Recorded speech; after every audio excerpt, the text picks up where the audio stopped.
libertando-me das amarras da vida financeira. Vamos falar isso? Libertando-me das amarras da vida financeira. João 8, 31 e 32. Disse, pois, Jesus aos judeus que haviam crido nele: se vós permanecerdes na minha palavra, sois verdadeiramente meus discípulos, e conhecereis a verdade, e a verdade vos libertará. A verdade está sendo manifesta aqui, a verdade está sendo pregada, a verdade está sendo conhecida, nós temos conhecido a verdade vai libertar de qualquer amarra também na vida financeira. Diga que você recebe essa palavra. Pai amado e bendito, nós estamos aqui para crescer na graça, no conhecimento do Senhor, da sua palavra, dos seus desígnios, dos seus propósitos, dos seus princípios, enfim, do plano perfeito e vitorioso que tu consumaste na cruz do Calvário para cada um de nós. Por isso, nessa hora, nos submetemos à autoridade da tua palavra e dizemos: fala, Senhor. Espírito de Deus, fala, igreja, porque nós ouviremos o que o teu Espírito falará à igreja. E nós, Pai, com os ouvidos espirituais, vamos entender, misturar fé e vamos sair daqui para praticar e viver essa palavra. Que assim seja, em nome de Jesus, que haja libertação das amarras da vida financeira. Assim eu oro com fé, em o nome de Jesus, e todos digam amém e amém. Receba a sua libertação na vida financeira também, em nome de Jesus. Obrigada, diácono Tiago.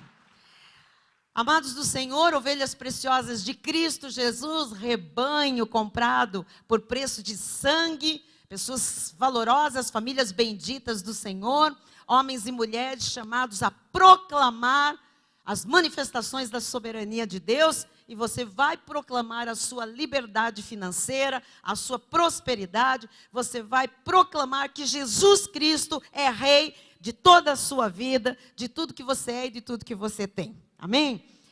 Nós, nos últimos meses, nós temos recebido de Deus muito conhecimento acerca dos princípios e fundamentos que nós devemos praticar para que as bênçãos de Deus venham a se manifestar. Nós somos um ministério de conhecimento e nós temos conhecido tudo que Deus quer nos ensinar em todas as áreas. Por que nós deixaríamos, ou por que Deus deixaria a área financeira de fora da bênção? Jamais Ele faria isso. A verdade de Deus sempre liberta. E à medida que nós vamos conhecendo a verdade, nós vamos nos libertando, sendo libertos e tendo áreas da nossa vida também libertas, não é? E a verdade de Deus, ela liberta, especialmente do egoísmo do homem. Esse egoísmo de achar que sabe tudo, que ele é o dono da verdade, que ele é o dono da razão, que ele que sabe da vida dele. Ou então esse egoísmo de não repartir conhecimento, não repartir coisas que ele ganhou de Deus, coisas conquistadas. Então, a verdade liberta e ela dá entendimento. A verdade vai fazendo com que a gente entenda que Deus é o dono de tudo. Diga, Deus é o dono de tudo. Muito bem, então prosperidade é de Deus. Pobreza não. Quem já entendeu isso? Diga com fé. Prosperidade é de Deus. Pobreza não. E eu tenho dito aqui inúmeras vezes que a decisão da prosperidade ou não depende de cada um de nós. Quem aqui decidiu ser próspero, diga amém. Mas é uma decisão mesmo, você não pode titubear. Hoje eu quero ser próspero, amanhã eu já não sei, no outro dia eu já estou desanimado. Não, você tem que tomar essa decisão, porque prosperidade é de Deus. Então não fique com medo de desejar ser próspero, de decidir ser próspero, porque é vontade de Deus que você prospere. Bispa, tem certeza que é vontade de Deus? Sim. Lá no livro de João, 3º de João, lá no versículo 2 está escrito: faço votos por tua prosperidade e... pensaram que ia estar no telão, olharam para lá. Você tem que saber isso, decora, tem que estar no seu coração. Faço votos, amado, amada, faço votos por tua prosperidade e saúde, assim como é próspera a tua alma. Então Deus quer que você seja próspero. E você quer ser próspero? Então essa é uma decisão sua. Amém? Muito bem. Então as suas finanças representam o seu tempo, o seu esforço, o seu talento, a sua vocação, os seus dons e mais. As suas finanças representam a sua herança, o seu trabalho, os seus projetos, a sua velhice, os seus sonhos, todo o seu futuro. Então, é muita coisa. Finanças são muita coisa para você falhar. Não pode falhar. Tem gente que já errou muito nessa área, já perdeu muito, já chorou muito, já foi muito envergonhado. Então, tem muita coisa envolvida aqui para a gente falhar. Né? Você não pode mais permitir derrota e frustração. Deus não quer que você seja uma pessoa frustrada, derrotada. Deus quer abençoar você. Deus quer a bênção manifestada na sua vida. Deus quer prosperar você. Deus quer. Deus quer. Você tem que ter certeza disso. Tem que ter convicção. Isso é fé. Diga, Deus quer me prosperar. E o contrário disso é que é do diabo. Porque o diabo tem escravizado, né, o homem por causa dessa questão financeira. Veja que toda escravidão financeira, ela gera outras coisas ruins. E o diabo sabe que ele toca em algumas questões e ele está fazendo um estrago muito maior. Toca na saúde, toca nos relacionamentos, na vida conjugal, na família, nos sonhos, em um ministério, em várias áreas da vida. Então, Satanás tem, né, gerado muita ruína nessa questão financeira, tem impedido a glória de Deus na vida de muito filho de Deus, de muitos eleitos do Senhor. E nós temos entendido que é fundamental nós lidarmos bem com a questão do dinheiro, das finanças. Né? Nós temos aprendido que a nossa atitude com a palavra dinheiro revela também a nossa atitude com a palavra Deus. A relação que eu tenho com o dinheiro, ela é reveladora, porque ela revela a relação que eu tenho com Deus. São medidas, sabe? São como termômetros, como balanças. E por quê? Porque dinheiro fala muito da forma como nós nos relacionamos com o nosso interior e com o nosso Deus. Dinheiro fala bastante. Se você quer saber como que essa pessoa se relaciona, uma pessoa se relaciona com ela mesma, né, no seu interior e com Deus, se você começar a observar como ela se relaciona com as questões materiais, com as questões financeiras, você vai entender como ela se relaciona com Deus. É muito, muito importante a gente tratar desse assunto. A Bíblia fala sobre uma regra espiritual que rege toda a nossa vida. Aliás, que rege tudo aqui na terra, que é a lei da sementeira e da ceifa. Rege tudo. Rege sentimentos, rege a vida material, a vida profissional, rege filhos, rege relacionamentos, rege família, rege ministérios, que é essa regra espiritual da sementeira e da ceifa. Deus mostra, amados, que a relação entre plantar e colher, a relação entre dar e receber, é o propósito dele, para nós colhermos, porque não há colheita sem semeadura. Os irmãos estão entendendo? Não tem como colher se não plantar. O irmão Mauro está ali fazendo assim, né? O irmão Mauro tem um sítio. Alguns aqui conhecem, maravilhoso. Irmão Mauro, irmã Zildinha. Tem plantação lá. Agora, quem plantou? Alguém plantou. Ele plantou, chamou alguém para plantar, pagou alguém para plantar. Mas assim, para ter colheita, e de vez em quando ele traz algumas coisas para nós. Frutas, né? Alguns legumes, alguns já comeram lá mesmo, já desfrutaram disso. Estou dando um exemplo. Agora, não existe ele não plantar e achar que aquilo lá vai ficar dando uma colheita. Não existe. Então, o Senhor estabeleceu isso para todas as coisas na terra, ok? E no último domingo, Deus começou a nos mostrar por que nós temos que ser fiéis com a questão das nossas primícias. Porque uma vez que a gente planta, a gente colhe. E quando eu colho, o que eu faço? Na hora da colheita, o que eu tenho que fazer? Eu tenho que pegar as primícias. O que são primícias? Os primeiros frutos, as primeiras coisas, tá? As coisas que primeiro aparecem, que primeiro vêm à minha mão, que primeiro eu bato os olhos e me aproprio. Então, isso são as primícias. Eu tenho que ser fiel, eu tenho que aprender essa fidelidade com o Senhor em relação às minhas primícias. E é pelo ensino da palavra que eu aprendo, que eu entendo, né, com clareza, esse princípio chamado princípio do dízimo. Primícias. O que é dízimo? Dízimo é a 10ª parte, a dízima, tá? 1/10. o dízimo. É um pedaço, quando nós dividimos alguma coisa por 10, e uma parte dessas é dízimo. E o dízimo, quando eu reparto alguma coisa em 10, não é o segundo, 13º, 10º ou o 10º que eu dou para Deus. É o primeiro 10º, é a primícia. Tá certo, professor de matemática? Tá ali, né? Então, ele é agricultor, professor de matemática, um homem de Deus, servo do Senhor, maravilhoso. Então, o que eu quero dizer para a igreja? Que a gente tem que aprender a administrar essa questão financeira com a palavra. Se o Senhor disse que é primícia, que é dízimo, então eu tenho que pegar o dízimo primeiro, né? Primeiro, e dar para Deus.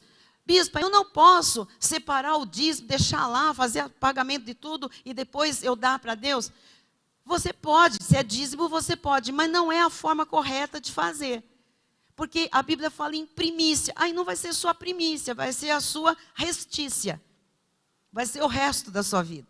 Vai ser a sua segundícia, a sua terceira. Não sei se existem essas palavras. Mas para os irmãos entenderem. Primícia significa que Deus continua em primeiro lugar na minha vida, que Ele é a minha prioridade. E tudo que eu sou e tudo que eu tenho, primeiro é para Ele. Porque eu não poderia ser quem eu sou, ou ter o que tenho, se eu não tivesse recebido dEle. Então, os irmãos estão entendendo? Não é quanto eu quero, é dízimo.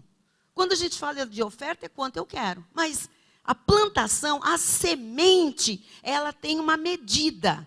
A medida é a 10ª parte. E tem que ser a primeira parte desses 10 pedaços, dessa divisão que a gente faz, tá bem? Então, é muito importante que a gente tenha essa clareza, né, do princípio do dízimo estabelecido por Deus, e que isso esteja claro independentemente das dispensações. Que são dispensações?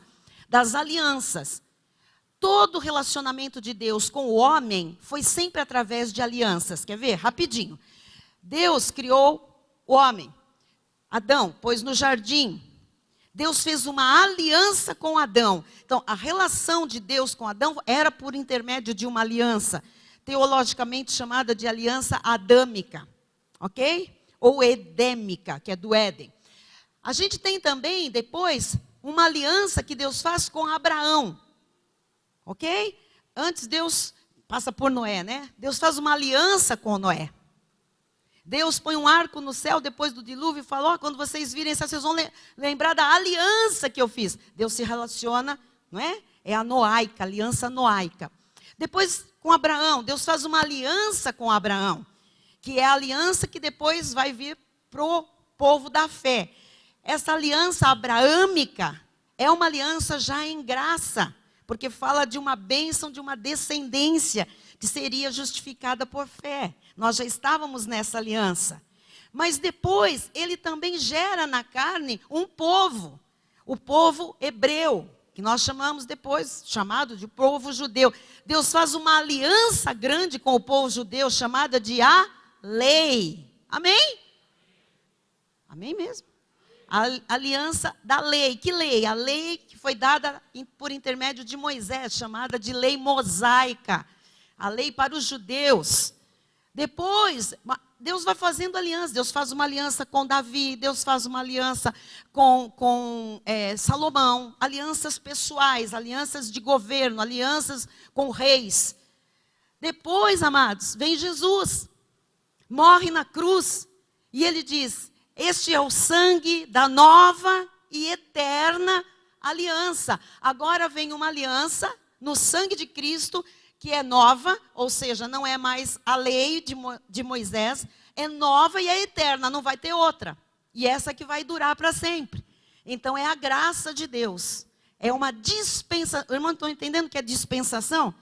Então, o dízimo, amados, não está ligado a uma dispensação. Por que as pessoas têm aquele negócio de Malaquias 3,10? Porque está num dos preceitos da lei. O dízimo, já mostrei, ele vem lá, ele já nasceu no coração de Deus. E Deus é atemporal. Ele não tem nada a ver com as dispensações de estar ali limitado por tempo ou espaço. Os irmãos estão entendendo? Muito bem. Então, dízimo é dízimo em qualquer dispensação. Beleza? A quantia é a mesma e é primícia sempre. Ponto número 1, vamos lá, eu já falei bastante disso. Dízimo é fundamento para a prosperidade. Então, não dá para falar em prosperidade tirando o dízimo dessa conversa. Ou, melhor, tirando o dízimo dessa prática. Não dá, amados. Ah, não, eu prospero, mas eu não preciso dizimar para prosperar. Vai falar para outro, que não tem conhecimento da palavra. Tá bem? Porque quem tem conhecimento da palavra não entra nessa história furada, nessa canoa furada.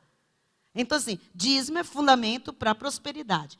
Não existe a prosperidade que Deus quer, a prosperidade que Deus estabeleceu, a prosperidade que é ter sempre em tudo ampla suficiência, a prosperidade que é estar por cima e não por baixo, ter para emprestar e não tomar emprestado, a prosperidade bíblica, que é ter, né, ampla suficiência sempre em todas as áreas. Essa prosperidade não vem de qualquer jeito. Ela tem princípios, ela tem regras estabelecidas, ela tem fundamento. E o dízimo é fundamento para a prosperidade. Até aqui, tudo bem? Então, amados, estou aqui fazendo um repasse, né? Estudamos como Abraão, nosso pai na fé, deu o dízimo a Melquisedeque, rei de Salém, sacerdote do Deus Altíssimo, quando não tinha ainda nenhum sacerdote de Deus sido ordenado, né? Mas Abraão, diz a Bíblia, ele reconheceu Melquisedeque como sacerdote legítimo, tanto que lhe deu o dízimo de tudo. Esse Melquisedeque não tinha nada a ver com a linhagem de Levi, dos levitas, né? Então, você sabe que segundo a lei de Moisés, apenas os levitas poderiam servir como sacerdotes. E a Bíblia não nos conta a genealogia de Melquisedeque, até porque ele não tinha genealogia, não tinha começo de dias ou fim de existência. Mas ele não era levita, até porque Levi, um dos filhos de Jacó, uma das 12 tribos de Israel, Levi ainda não tinha nascido, não é? A lei, ela viria somente depois de 430 anos desse fato aqui, da época de Abraão. Então, foi glorioso a gente descobrir domingo, não é? Ou lembrar, para quem já tinha descoberto, quem era de fato Melquisedeque, através do capítulo 14 do livro de Gênesis e depois da revelação do capítulo 7 da carta aos Hebreus. É fundamental, como disse a bispa Jaque, que quem não esteve aqui, até quem esteve, né? Reveja, e quem não esteve, veja, assista esse culto, ouça a voz de Deus, porque foi impactante. Nós recebemos muitas mensagens, muitas pessoas na leitura do texto começaram a chorar, tiveram ali quebrantamentos aqui no domingo, muitos quebrantamentos de entendimento do dízimo com o olhar da graça de Deus, com a revelação do Espírito Santo. Amém? Então, eu quero dar sequência hoje a essa libertação das amarras da vida financeira com mais conhecimento. Ponto número 2. Todos os patriarcas, o que são patriarcas? Os primeiros pais, aqueles primeiros chamados, né? Abraão, Isaac, Jacó, as 12 tribos, os 12 filhos de Jacó e a descendência. Todos os patriarcas foram dizimistas ou semeadores voluntários, pois não havia ainda a lei mosaica instituída. Então, Abraão, Isaac, Jacó, eles estão vivendo séculos antes de Moisés e da lei ser dada. E eles semeavam de alguma forma ou dizimavam já. Veja uma passagem de Gênesis 26, 12 e 13, que diz assim: semeou Isaac naquela terra, e no mesmo ano recolheu 100 por 1, porque o Senhor o abençoava. Só que Isaac era filho de um dizimista, ele era filho de Abraão. E houve uma fome severa na terra no tempo de Isaac, né? E diz que Isaac, ele quis ir a Gerar. Ele foi a Gerar, avistar-se com Abimeleque. Ele queria ir pedir ajuda no Egito, porque a fome estava violenta. E o Senhor fala com ele: não vá ao Egito, não desça ao Egito. Egito é sempre para baixo. Não desça. Quer dizer, o Senhor já te tirou do Egito, do mundo, do império das trevas. Não desça novamente para esse lugar baixo. Você não precisa pedir ajuda para o mundo, ajuda para o Egito, ajuda para um rei, ajuda para um poderoso lá nessa terra. O Senhor disse para ele: não vá, Isaac, fica nesta terra e faz o que eu te disser. E o Senhor disse para ele semear naquela terra, né? Então a gente tem que ouvir a voz de Deus e fazer o que Deus manda. Era loucura, como semear num tempo de seca que não dava nada. A Bíblia diz, semeou Isaac naquela terra, ele obedeceu o que Deus mandou. Então estou lhe mostrando agora é agricultura mesmo, estou lhe mostrando o princípio da sementeira e da ceifa. Que o Senhor disse que ia durar enquanto durasse a terra. Então semeou Isaac naquela terra, no mesmo ano recolheu 100 por 1. Olha como testifica com a palavra que nós lemos em Marcos, da semente que dá a 30, a 60 e a 100. Quando se obedece a Deus, amado, é 100 por 1, 100 por 1. Por quê? Porque o Senhor E por que o Senhor abençoava? Porque ele fez o que Deus mandou. A despeito de qualquer coisa diferente que passasse na cabeça dele, ele obedeceu. Então diz o versículo 13, olha, enriqueceu-se o homem, esse homem é Isaac, prosperou, ficou... Vamos pôr seu nome aí. Enriqueceu-se, Henrique, presbítero Henrique, prosperou, ficou riquíssimo. Enriqueceu-se, Felipe, prosperou, ficou riquíssimo. Enriqueceu-se, diácono Eduardo, prosperou, ficou riquíssimo. Enriqueceu-se, Ana Carolina, prosperou, ficou riquíssima. Amados, se aconteceu com Isaac, por que não acontecerá com você e comigo se ele é o mesmo ontem, hoje e será para sempre? Agora, você quer que aconteça? Faça o que Deus está mandando fazer. Não pode ser diferente. Gênesis 28, 20 a 22, diz assim, fez também Jacó um voto. Jacó já era o filho de Isaac. Então nós já estamos falando do netinho de Abraão, tá? Ele já era neto de um ricaço, filho de um próspero riquíssimo. E o que ele fez? Um voto a Deus dizendo, se Deus for comigo e me guardar nesta jornada que empreendo, e me der pão para comer e roupa que me vista, ele está pedindo o básico. Ele está pedindo só suprimento. Mas se o Senhor estiver comigo, olha só, de maneira que eu volte em paz para a casa de meu pai, então o Senhor será o meu Deus. O que ele estava dizendo aí? Veja o 22. E a pedra que erigi por coluna, ele fez um altar de pedra, da cabeça dele. Ninguém mandou ele fazer. Não tinha lei, faça um altar que seja de pedra, quadradinha, redondinha, brilhante. Não. Ele erigiu por coluna, ele fez lá, né? Será a casa de Deus. Ele falou, aqui é um lugar que eu vou cultuar a Deus. Eu estou fazendo um lugar aqui, uma marcação que vai ser o meu altar. E de tudo quanto me concederes, de tudo, certamente te darei o dízimo, as primícias. Os irmãos estão entendendo? Então, Abraão, Isaac, Jacó estão dentro de uma lei de sementeira e ceifa. E Jacó ficou pobre ou era rico também? E os filhos dele?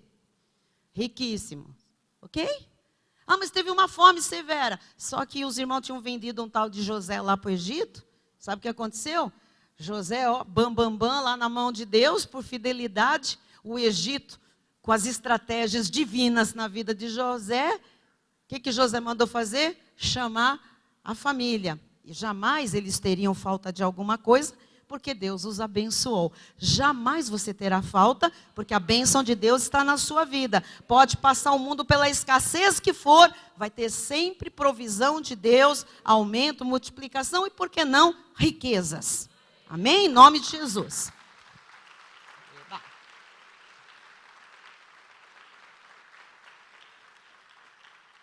Ponto 3, vamos lá. Na lei mosaica, o dízimo é instituído como mandamento e faz parte do culto a Deus. Então, o que aconteceu na lei? Na lei, o Senhor pegou essa espontaneidade divina, né, que aconteceu com Abraão, com Isaac, com Jacó, com as 12 tribos. O povo já tinha se multiplicado, já estava no Egito, passaram-se 430 anos, e Deus, então, pega essa lei da sementeira e da ceifa, das primícias, do dízimo, e ele estabelece isso como uma forma de abençoar o seu povo com muita prosperidade e riqueza. Então o dízimo passa a ser um dos pontos. Quantos pontos tem a lei de Moisés? Quantos, amados? 613, guarde isso.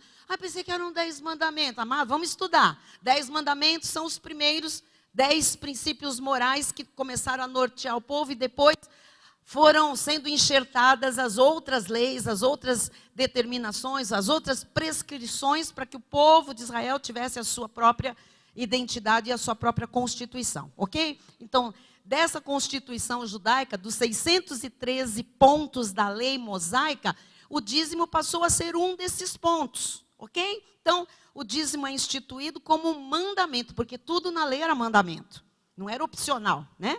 E faz parte do culto a Deus. E o dízimo passou a fazer parte da forma do povo judeu cultuar a Deus. Então, eram com cantores, com músicos, eram com paramentos, enfim, aquelas coisas todas descritas lá na Bíblia Sagrada para o povo judeu, para o culto a Deus, tanto no tabernáculo como depois no santuário, no templo. Mas o dízimo entrava como uma forma de cultuar a Deus, mas como um mandamento. Veja lá, Malaquias 3, 8 a 12. Não, o que eu falei? Malaquias 3, 8 a 12. Então vamos lá. Roubará o homem a Deus? Então veja, como era um mandamento, e a pessoa parava era pagar o dízimo que eles falavam, né, na lei. Até hoje algumas igrejas falam, as pessoas não pagam, eu não paguei meu dízimo. Pagou? Não se paga mais nada a Deus. Ele já pagou o alto preço, não tem mais nada que nós possamos pagar. Mas na lei isso não tinha sido manifesto. Então, roubará o homem a Deus? É Deus quem está falando através do profeta Malaquias. Todavia vós me roubais e dizeis, em que te roubamos? Quer dizer, eles estavam tão displicentes no culto a Deus, que eles nem sabiam que eles estavam falhando. E o Senhor diz, nos dízimos e nas... Então, dízimo é uma coisa, oferta é outra, tá bem? Então, dízimo e oferta eram devidos ao Senhor. Diz o versículo 9. Com maldição sois amaldiçoados. Deus amaldiçoava. Mas é Deus, mas era a lei. A lei é um pacto de condenação e morte. Se a pessoa não obedecia aquele mandamento, ela tinha que pagar. E o pagamento de desobediência na lei era maldição. Por isso que Paulo diz aos Gálatas que aquele que está debaixo da lei está debaixo de maldição. Vai viver debaixo da lei para você ver como fica a sua vida. Então, com maldição sois amaldiçoados, porque a mim me roubais, vós, a nação toda. O Senhor estava falando da forma do povo judeu cultuar a Deus. Já o dízimo já tinha sido posto de lado. Trazei todos os dízimos à casa do tesouro, para que haja mantimento na minha casa. E provai-me nisto, diz o Senhor dos Exércitos, se eu não vos abrir as janelas do céu e não derramar sobre vós bênção sem... O Senhor está fazendo um resgate. O mandamento já existia. Se você for ler lá em Levítico, Deuteronômio, o dízimo já foi instituído lá atrás. Agora, passaram-se anos. Malaquias está dizendo, escuta, o que vocês estão fazendo? Estão roubando a Deus.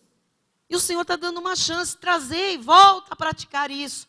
O Senhor está falando isso hoje, para quem parou, para quem nunca deu. Volta, pratica, por vossa causa. Repreenderei o devorador, para que não vos consuma o fruto da terra. A vossa vida no campo não será estéril, diz o Senhor dos Exércitos. Amém?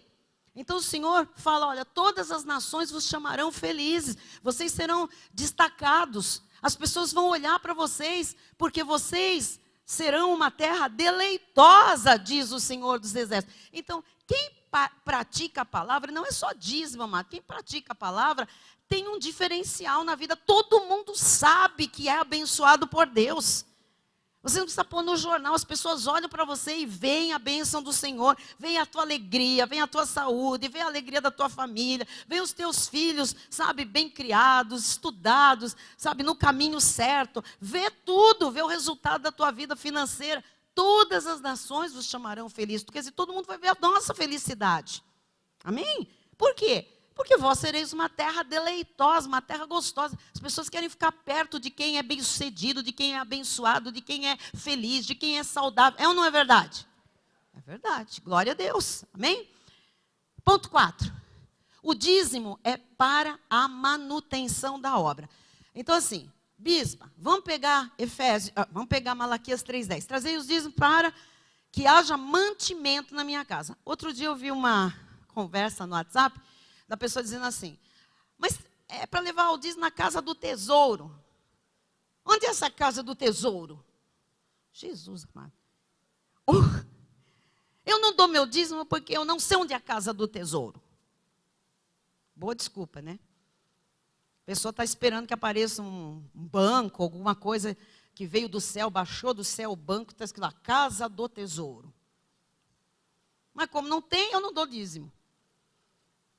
O Senhor diz que a casa, trazei todos os dízimos à casa do tesouro, presta atenção à revelação, para que haja mantimento na minha casa. Onde é a casa do tesouro? Na minha casa. Ah, mas Deus não tem casa. Ah, não. E aqui quando Deus se manifesta é casa de quem? Da sogra. Nós estamos reunidos aqui para fazer uma festa do clube da Luluzinha e do Joquinzinho. Aqui é a casa de Deus. Ele disse, a minha casa será chamada casa de oração. Onde é que nós fazemos oração? Aqui. A minha casa será chamada casa de louvor, casa de adoração. Ele diz, os homens quando estiverem na minha casa levantarão mãos santas. Aqui tem que ter um local físico. Então, amados, nós precisamos de parar com essas desculpas esfarrapadas. Não, é tudo espiritual, é tudo assim, num outro plano. Eu acho que você está num outro plano e não sabe. Você morreu e pensa que está aqui. Não existe num outro plano. O outro plano é quando a gente for para a glória, aí é outro plano. Enquanto a gente está vivo aqui, o plano é aqui. Aqui mesmo que as coisas acontecem, amém? Então, assim, o dízimo é para manutenção da obra, para que haja mantimento na casa de Deus. Lógico que nós não temos levitas aqui, que era aquela tribo de Levi, que não podia trabalhar como as outras tribos. 11 tribos de Israel podiam trabalhar, ter seus comércios, sua agricultura, seus animais, vender, fazer, amém, ter navio. Mas a tribo de Levi não podia. Era para se dedicar exclusivamente para Deus, para o santuário, para a obra de Deus. Era dali que saíam os sacerdotes. Dali tinha uma lei que o sacerdote morria, o filho dele já estava empossado, não é? Amém? Então nós não temos levita aqui. Então para que haja mantimento, para quem? Que mantimento é esse hoje? Para que haja mantimento na minha casa. O mantimento é aquilo que nos alimenta. Então, assim, nós temos que ter uma manutenção de um local físico onde Deus fala, onde Deus se manifesta, onde Deus é cultuado, onde Deus é adorado, onde Deus é louvado, onde Deus é glorificado. E esse Deus neste lugar nos alimenta através da palavra. O alimento é a palavra. Ele disse, eu sou o pão vivo que desceu do céu. A minha palavra é a semente, a minha palavra é o alimento verdadeiro. A minha palavra é a água que lava e que dessedenta. Então, amado, tem que haver manutenção para que a palavra de Deus alimente o povo de Deus. Porque é essa palavra que salva, é essa palavra que traz a fé, é essa palavra que leva para a eternidade o Filho de Deus. Os irmãos estão entendendo? Então, tem gente que eu não concordo com o dízimo. Eu vou contar uma história, o bispo não gosta muito que eu conto umas histórias, mas eu não vou falar nome de ninguém, bispo. Há muitos e muitos anos, once upon a time, a gente ainda estava lá na Renascença, lá perto do aeroporto, e tinha uma pessoa, uma família na igreja, que o cabeça era um grande empresário. Ele chegava com um carro importado, parava na porta da igreja. Aí o filho dele fez 18 anos, ele não ia no carro do pai. Os dois iam para o mesmo culto, mas cada um ia com um carro importado, que era para ostentar. E eles paravam ali. E ele ficava no meio do povo, lá ele louvava, etc, etc. Ele achava tudo lindo e maravilhoso. E aí nós demos uma ficha, ele quis preencher a ficha de membro, e tem 2 perguntas atrás da ficha de membro, na frente. Você concorda com as doutrinas da graça de Deus? Ele estava um tempão, já tinha lido todos os livros do apóstolo, feito os seminários de doutrinas, e ele disse, sim. Lógico, né? Como é que você vai congregar num lugar onde você não conhece ou não concorda com a doutrina? Sim. E depois tem uma segunda pergunta, que diz assim, você está disposto a ser um fiel dizimista? Ele pôs em letras garrafais, não.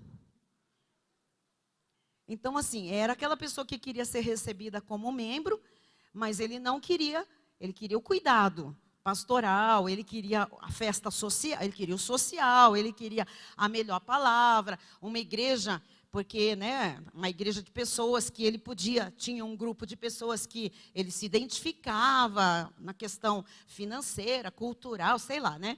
E ele queria isso, mas ele não queria nenhuma responsabilidade, nenhuma atribuição. Por que eu estou dizendo isso? Porque até aí, ok, um direito dele, problema dele com Deus. Até o dia em que ele pediu para falar com o bispo Rai comigo lá na frente.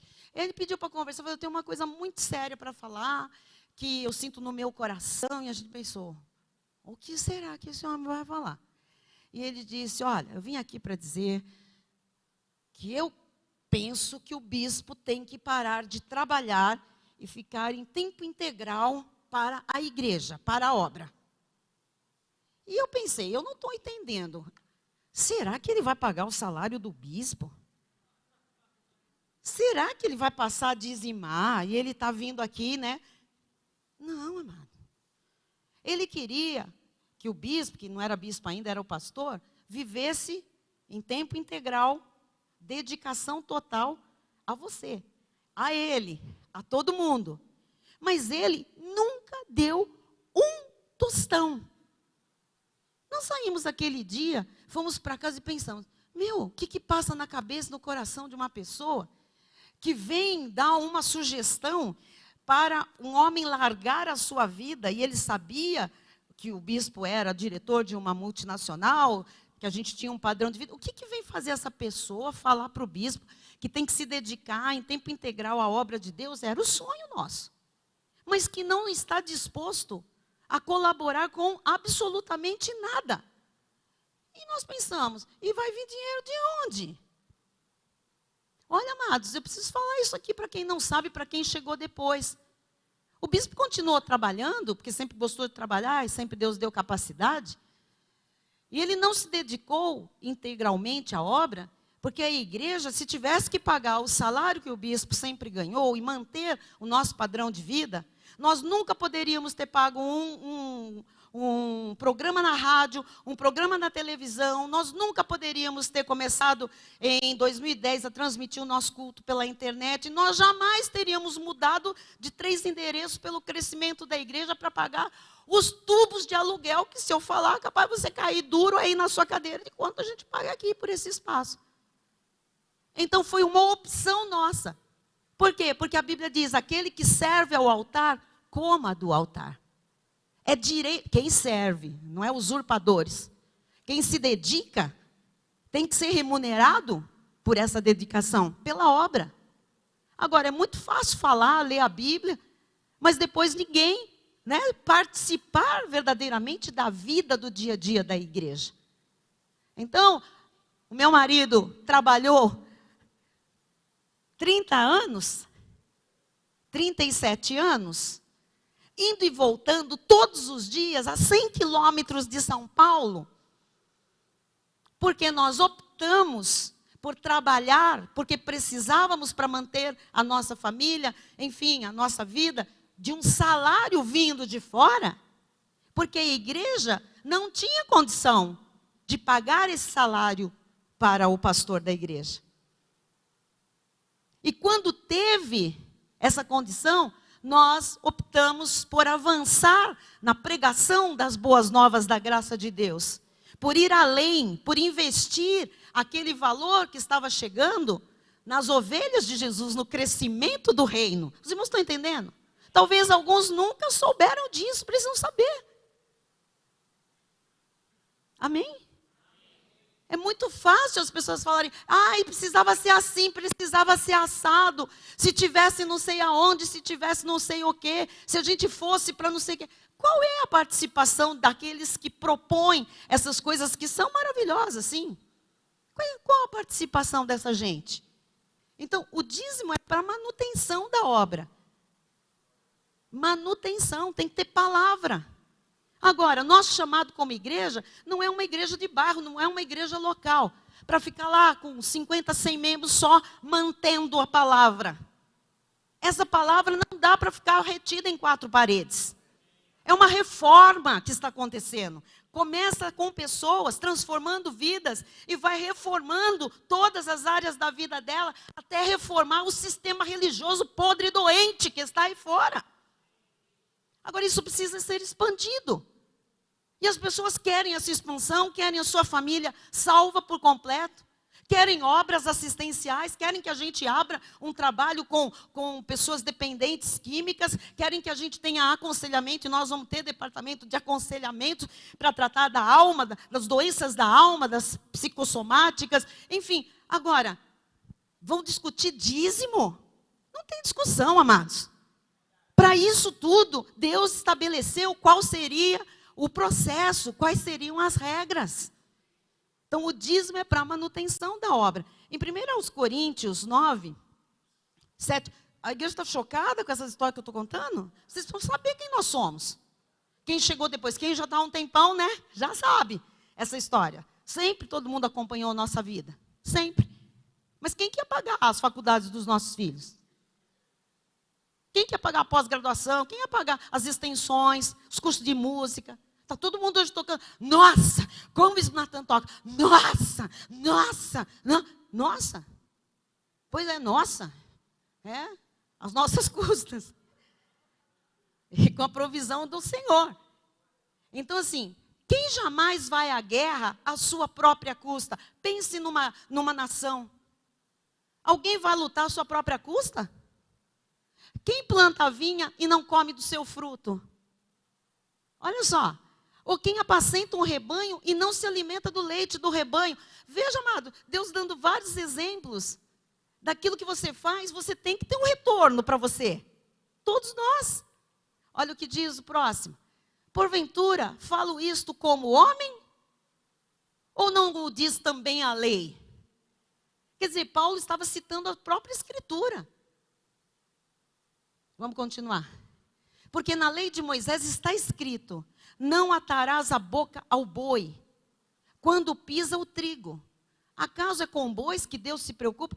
Amado, se o boi precisa ser alimentado, para ele, sabe, trabalhar, e ele está falando, por acaso é com boi que Deus está preocupado? Ou é seguramente por nós que ele o diz? Certo que é por nós que está escrito. Pois o que lavra, cumpre fazê-lo com esperança. O que pisa o trigo, faça-o na esperança de receber a parte que lhe é devida. Olha que coisa linda. Você trabalha e você espera receber o resultado daquilo. É ou não é verdade? Então o Senhor diz, é assim mesmo, está certo. E aí Paulo diz assim, se nós vos semeamos as coisas espirituais, será muito recolhermos de vós bens materiais? E agora? Ontem aconteceu uma coisa muito linda, eu preciso contar aqui. Um pouquinho antes da live, a gente estava arrumando o gabinete, e aí, enfim, eu falei, ai, meu cabelo está esquisito, né? Está tudo amassado, eu estava com um rabinho, um elástico, está esquisito, né? Eu precisava arrumar. Aí eu corri, estava tendo beleza, em graça, todas as salas do departamento infantil estavam com pessoas, tinta na cabeça, gente fazendo luzes, mechas, escova, cortando cabelo, pedicure, aquele movimento. Eu cheguei numa das salas, olhei, não tinha nenhuma profissional disponível. E eu não tinha marcado hora, porque eu não poderia marcar esse horário. E, de repente, eu disse, não tem ninguém livre, né? Por quê, bispa? Eu falei, não, eu queria que alguém só fizesse assim com a escova, botasse um spray aqui para mim. E aí, né, a nossa presbítera Cíntia falou assim, Solange, você não está acabando? Ela estava arrumando um cabelo. Ela disse, estou acabando, 5 minutos. E eu falei, não tem ninguém esperando? Não. Então tá bom. Aí eu sentei e ela caprichou. E ela disse, ai, que honra, que gostoso, mexendo no cabelo da bispa, imagina. Aí a outra começou a arrancar lá de trás. Cadê a Lídia? A Lídia falou, ai, que delícia, saber que você é comum, você é normal, você senta aí, levanta os cabelos, né? Eu falei, pois é, normal, tudo normal. Só que quando acabou isso, eu falei para a abençoada minha xará, Solange, eu falei para ela, faz uma ficha para mim que eu quero abençoar também a igreja. Não, bispo, eu só sequei a seco. Não, faz aí. Então vamos lá. Aí nós fomos aqui no saguão, lá em cima, onde estavam as pessoas com o caixa fazendo as fichas, os acertos, e bispa Jaque com sua equipe estava sentada lá. E ela falou, olha, eu só sequei o cabelo da bispa, eu não sei quanto que é o valor. Falei, põe um valor de algum serviço aí que eu quero abençoar a igreja. Põe, não, põe, eu quero abençoar a igreja. Eu virei para cá, fui pegar minha bolsa, elas combinaram e disseram assim, não dá para fazer isso. Como é que nós vamos, o que nós temos recebido de você, nós não podemos te cobrar. Então, eu queria só que vocês entendessem esse versículo. Se nós vos semeamos as coisas espirituais, será muito recolhermos de vós bens materiais. Amado, não tem preço na face da terra que pague o benefício de alguém que nos ensina ou nos leva para perto de Jesus, que nos ensina o caminho da vida eterna, que nos leva para usufruir da nossa herança em Cristo Jesus.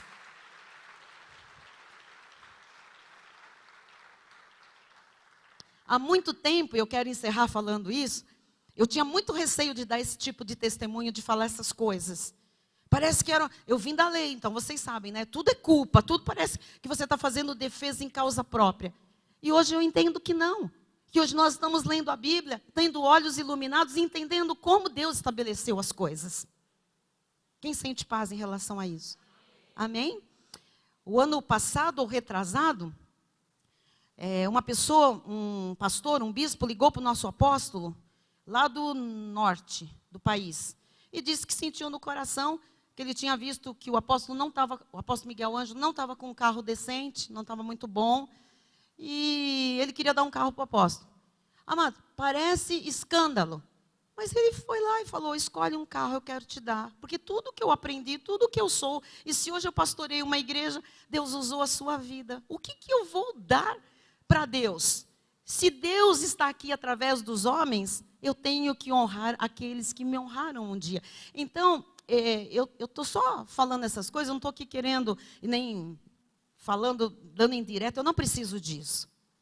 Vocês me conhecem o suficiente. Mas eu quero que as pessoas entendam o que é a obra de Deus. O que são verdadeiramente pessoas com um chamado e usurpadores, mentirosos. Amém? O que Deus estabeleceu na sua palavra para a manutenção da obra. E quando a gente fala em manutenção da obra, tem gente que pensa que é luz, que é parede, mas assim, a obra também é feita de pessoas. Como essas pessoas se mantêm? Como é a manutenção daquelas vidas de que hoje a obra depende delas? Quem está preocupado com isso? Quem está preocupado como é que eu vivo? Quem é que está preocupado como as pessoas que servem essa casa se mantêm? Muitas vezes nós nunca ouvimos essas perguntas. Ninguém chega e pergunta se está tudo bem. É que Deus é a nossa capacidade, a nossa suficiência. Mas nós também temos problemas. Os irmãos estão entendendo?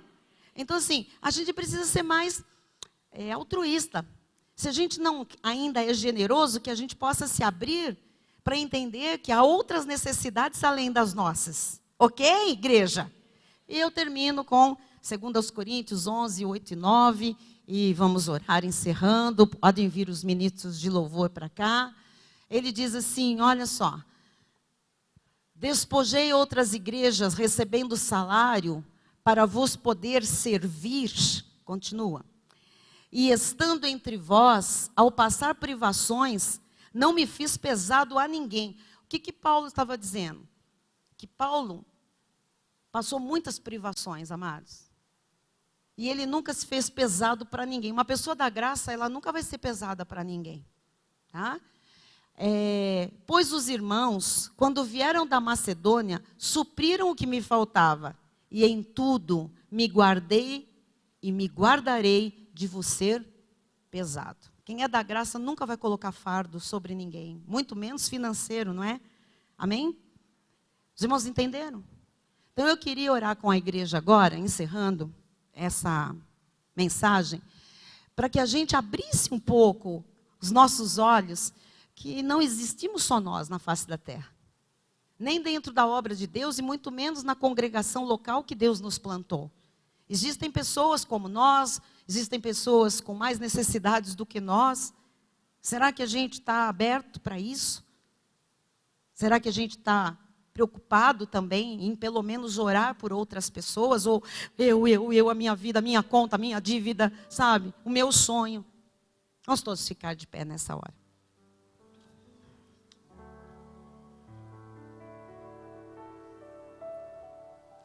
Senhor Jesus Cristo, nós te louvamos, nós te bendizemos, Senhor. Porque a cada culto, o Senhor agrega, acrescenta conhecimento, revelação, Pai. Assuntos que muitas igrejas não querem falar, não querem tocar, não têm nenhum interesse em ensinar. Nós estamos aqui, Jesus, falando e falando, ensinando, trazendo conhecimento ao teu povo, Jesus, para que haja liberdade. Conhecerão a verdade, Pai, e serão libertos também das amarras na vida financeira. Jesus, amplia os horizontes do teu povo, dos teus filhos. Dá uma visão maior do que tivemos todos nós até o dia de hoje. Nós não estamos aqui com exclusividade, Pai. Existem outras pessoas, outros amados de Deus. Existem propósitos para cada vida, Jesus, que está ao nosso lado. Ó Pai, o teu cuidado tem sido tremendo para com cada um de nós. Mas o Senhor está nos ensinando a também cuidarmos uns dos outros, Jesus. A nos, preocuparmos no bom sentido também com a nossa família, Senhor. A nossa casa não é uma rodoviária, não é um porto onde as pessoas passam correndo para trocar de roupa, pegar uma mala e irem para outro lugar. Nós somos um lar, Jesus. Nós precisamos nos importar com as necessidades uns dos outros, Pai. E também na área financeira, Jesus, com as privações também dos nossos irmãos em Cristo, Jesus. Ó Deus, o que eu sei é que o Senhor quer que tenha sempre mantimento na tua casa. Que seja um mantimento que nos alimente espiritualmente, mas também alimento que alimente fisicamente. Que a gente continue a ter, Jesus, provisão para doar as cestas básicas que nós doamos, remédios. Ó Jesus, tantas coisas, Pai. Roupas, calçados. Que o Senhor continue, Jesus, usando as vidas que o Senhor tem usado, mas que levante mais, Jesus. Levante mais pessoas aqui, Pai, engajadas na palavra, no chamado, na tua obra, na visão, Senhor, na reforma, Pai. E que nós possamos juntos, Pai, ir além do que nós fomos até hoje. Restaura a vida financeira desta igreja, Pai. E quando eu digo desta igreja, não instituição, Pai, porque graças a Deus até aqui nos sustentou, nos ajudou o Senhor. Mas restaura, Pai, a vida financeira do povo desta igreja, das famílias desta igreja. Levanta aqui homens como Abraão, como Isaac, como Jacó, pessoas semeadoras, Pai, que prosperarão e ficarão riquíssimas, Pai. E isso num curto espaço de tempo. Assim eu oro em o nome de Jesus e todos digam amém e amém. Dê um lindo aplauso ao Senhor, porque você vai prosperar, você vai ficar riquíssimo. Todos chamarão você de feliz, próspero, bem-aventurado, bem-sucedido em nome de Jesus. Amém, glórias a Deus. Estenda sua mão na direção do altar.